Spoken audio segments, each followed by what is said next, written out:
Simpan duit pun kena zakat juga. Cuma ramai yang tak tahu sebab duit tak pernah cukup.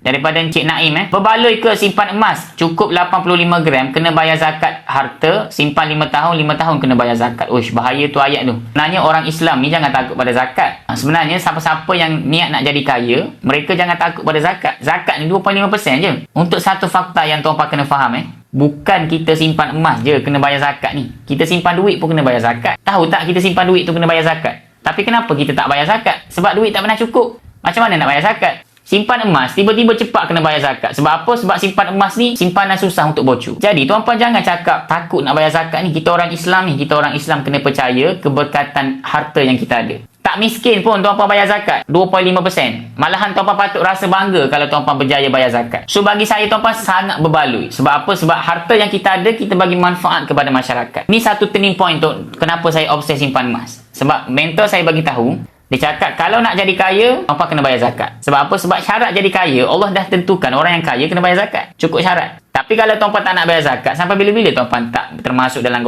golongan orang yang kaya. So saya punya dream dulu, saya simpan emas ni supaya saya cepat bayar zakat. Alhamdulillah 2 tahun lepas saya dah mula jadi pengeluar zakat emas. So saya happy tuan-puan. Sebab zakat yang kita keluarkan tu bagi manfaat kepada masyarakat. Simpan duit pun kena zakat juga. Cuma ramai yang tak tahu sebab duit tak pernah cukup.